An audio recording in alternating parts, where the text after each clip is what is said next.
कहते हैं कि देश की सत्ता का रास्ता यूपी से होकर गुजरता है, लेकिन इस बार यूपी में बीजेपी का विजय रथ रुक गया है।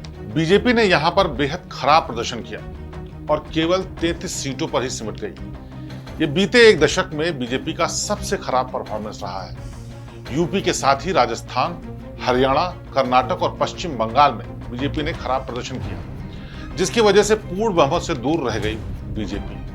2024 में बीजेपी को जोर का झटका लगा है, ऐसा झटका जिसके बारे में पार्टी ने कभी सोचा भी नहीं था। अगर इसे 440 वोल्ट का झटका कहें तो भी कम होगा। बीजेपी की एक पहचान है, एक कैडर पर आधारित ये पार्टी है, जहां सब कुछ नियम कायदे से तय किया जाता है।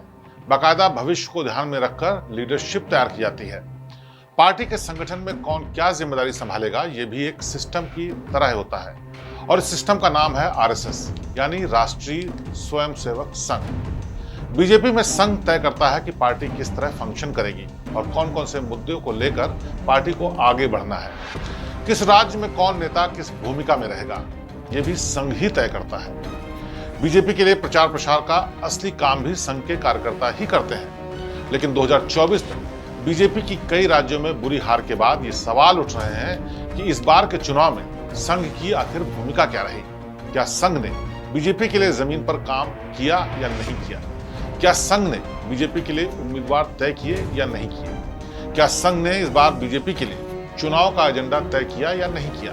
हमारी इस खास पेशकश में इन तमाम सवालों पर जवाब तलाशने की कोशिश होगी। सबसे पहले आपको बता दें कि बीजेपी के साथ वही हुआ है जो साल 2004 के लोकसभा चुनाव में अटल बिहारी वाजपेयी के दौरान हुआ था।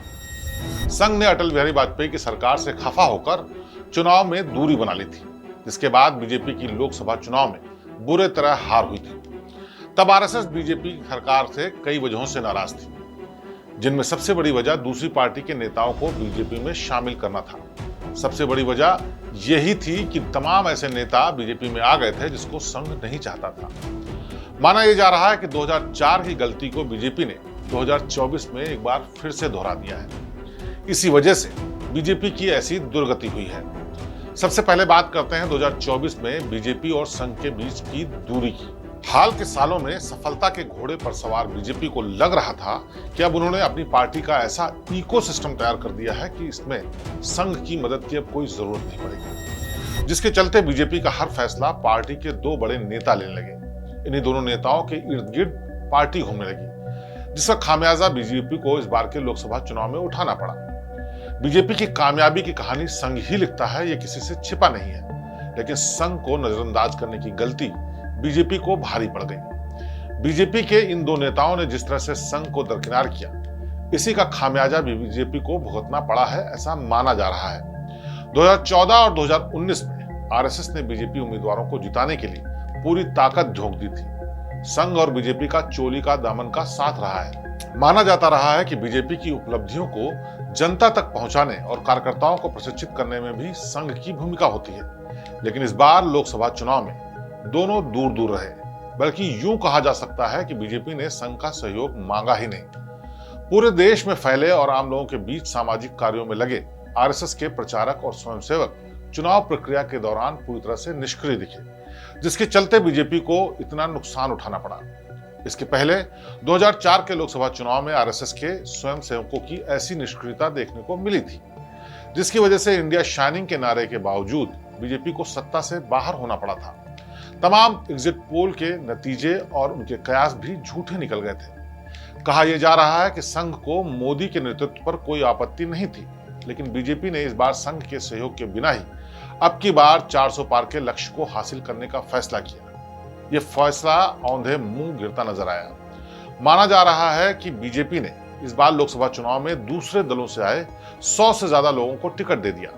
कहा जा रहा कि संघ इस बात से बेहद नाराज था। दूसरे दलों से आए ऐसे नेताओं के लिए क्षेत्र में सक्रिय स्वयंसेवकों के साथ समन्वय बनाना भी आसान नहीं हुआ। आपको बता दें कि बीजेपी ने पहले भी बाहरी नेताओं को पार्टी में शामिल कराने का फैसला किया है। मसलन असम गण परिषद से सर्बानंद सोनोवाल, कांग्रेस से हेमंत विश्व शर्मा को लाकर बीजेपी सफलता की कहानी लिख चुकी है। लेकिन असम के इन दोनों नेताओं को लाने से पहले संघ की राय भी ली गई थी और वहां दशकों से काम कर रहे संघ के प्रचारकों और स्वयंसेवक ने उनके नेतृत्व में भाजपा को जिताने में सक्रिय भूमिका भी निभाई थी। लेकिन सत्ता के शिखर पर बैठे बीजेपी के दो नेताओं को लगने लगा कि अब चुनाव जीतने के लिए किसी से सलाह लेने की जरूरत नहीं है, जिसकी वजह से धीरे धीरे बीजेपी ने संघ से सलाह लेना पूरी तरह से बंद कर दिया। और फिर जो नतीजे सामने आए वो सबके सामने हैं। इतना ही नहीं, दूसरे दलों से आए नेताओं को बीजेपी ने अपने प्रमुख प्रवक्ता के रूप में पेश भी करना शुरू कर दिया, जो चैनलों पर पार्टी के चेहरे के रूप में देखे जाते हैं। इन प्रवक्ताओं के साथ स्वयंसेवकों का जुड़ाव नहीं हो पाया। कहा जा रहा है कि एक सामाजिक संगठन के नाते चुनाव के पहले आरएसएस के प्रचारकों ने अपने अपने क्षेत्रों में प्रबुद्ध लोगों के साथ बैठक जरूर की, लेकिन सीधे तौर पर बीजेपी को वोट देने का संदेश नहीं दिया। इसके बजाय उन्होंने अपने क्षेत्र के अच्छे उम्मीदवारों को वोट देने के लिए कहा। 2024 के नतीजे बीजेपी के लिए किसी सदमे से कम नहीं है। खास तौर पर हिंदी पट्टी के बड़े राज्य यूपी में टिकट बंटवारे में बीजेपी के नेताओं की मनमानी पूरी तरह से पार्टी पर भारी पड़ गई। कहा यह जा रहा है कि टिकट तय करने से पहले न तो संघ से रायशुमारी की गई और न ही बीजेपी की राज्य इकाई टिकट देने से पहले सुझाव देने के लिए बुलाई गई। और तो और कहा यह जाता है कि सूबे के मुख्यमंत्री सीएम योगी आदित्यनाथ को भी अपने ही राज्य में सीटों के बंटवारे से दूर रखा गया। 5 सालों तक सांसदों की निष्क्रियता को इस परिणाम की मुख्य वजह भी माना जा रहा है। जातीय समीकरण को पहचानने में भी बीजेपी से चूक हुई। इसके चलते बीजेपी उन सीटों पर चुनाव हार गई जहां से उसे जीत की 100% उम्मीद थी।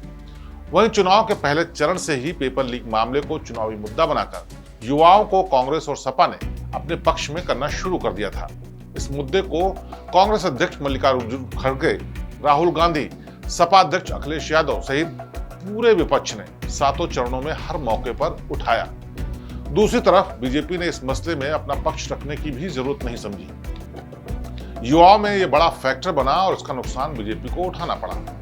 अग्निपथ योजना को भी विपक्ष बड़ा चुनावी फैक्टर बनाने में सफल रहा, जिसकी काट बीजेपी नहीं ढूंढ पाई।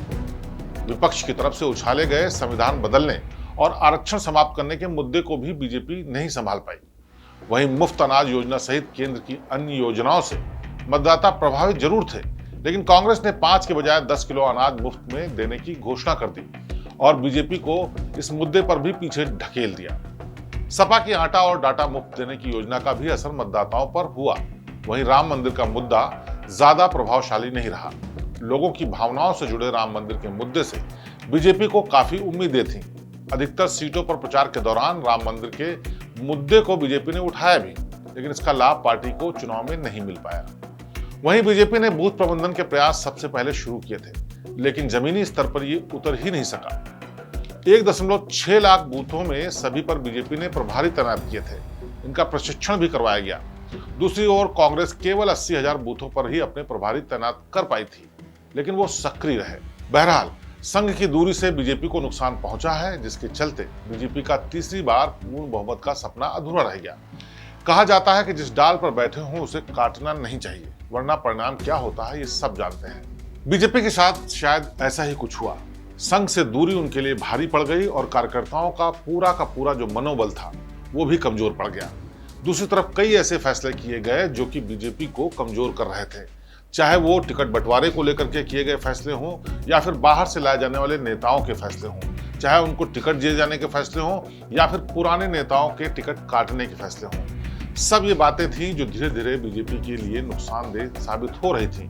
इसकी समय समय पर शिकायत भी की गई। जो यूपी के प्रभारी बनाए गए थे चुनाव के दौरान, उन पदाधिकारियों से भी शिकायत की गई। केंद्र तक बात पहुंचाए जाने की कोशिश की गई, लेकिन उन बातों को तवज्जो नहीं दिया गया। हुआ ये कि हाल के कुछ सालों में बीजेपी की लगातार सफलता ने शायद कहीं न कहीं उनके बड़े नेताओं में दंभ भर दिया। दंभ इस बात का कि वो किसी की मदद के बगैर खुद अपने बूते पर हर जगह जीत सकते हैं, चाहे वो विधानसभा चुनाव हो या फिर लोकसभा का चुनाव हो। लेकिन यूपी की सियासत शायद कुछ अलग है, जहां पर हर एक फैक्टर को ध्यान रखना जरूरी होता है, जहां पर स्थानीय नेताओं को दरकिनार नहीं किया जा सकता, जहां पर कास्ट और जो तमाम दूसरी इक्वेशंस है उनको समझना बेहद जरूरी होता है। बहरहाल तमाम ऐसे मुद्दे हैं जिस पर बीजेपी कहीं न कहीं चूक गई और उसको अब तक के इतिहास का सबसे बड़ा खामियाजा उठाना पड़ा, वो भी उस सूबे से जो कि पूरा का पूरा सूबा ही माना जाता था कि वो बीजेपी के नक्शे कदम पर चलता है। वो भी उस सूबे में जहां पर उनकी सबसे बड़ी उपलब्धियों में से एक सालों साल तक कानूनी विवाद में फंसे राम मंदिर का भव्य निर्माण करना था। माना यह जा रहा था कि राम के नाम पर भर भर के वोट बीजेपी को मिलेंगे, लेकिन ऐसा नहीं हुआ। खास बात तो ये कि जिस जिले में यानी अयोध्या, जिस सीट पर बीजेपी का कैंडिडेट था, जहां पर राम मंदिर बना था, ताजा मामला था, वहां पर भी बीजेपी का कैंडिडेट हार गया। कई ऐसी और सीटें हैं जहां पर यह माना जा रहा था कि बीजेपी वहां आराम से निकाल लेगी। अमेठी में स्मृति ईरानी को खड़ा करके बीजेपी ने यह साफ कर दिया था कि वहां से जो भी विपक्ष का कैंडिडेट खड़ा होगा वो हार जाएगा। इस बात का डर विपक्ष को भी था, तभी राहुल गांधी खुद वहां से खड़े नहीं हुए। लेकिन उन्होंने जिस कैंडिडेट को यानी केएल शर्मा को वहां खड़ा किया, वो भी स्मृति ईरानी को 80,000 वोटों से हरा गया। ये सब चौंकाने वाले आंकड़े हैं और हैरान भी करने वाले हैं, और साथ ही साथ बीजेपी को मंथन भी करने की जरूरत समझाने वाले हैं, ताकि आगे चुनाव से पहले वो अपने इस दम, इन समीकरणों के जोड़ तोड़ और तमाम दूसरी चीजों में सही बैठे, वरना 400 पार का नारा शायद कभी पूरा नहीं होगा। तो हमारी इस खास पेशकश में आज बस इतना ही। अगली बार फिर किसी खास खबर के साथ आपके सामने पेश होंगे। तब तक आप देखते रहिए श्रेष्ठ भारत। नमस्कार।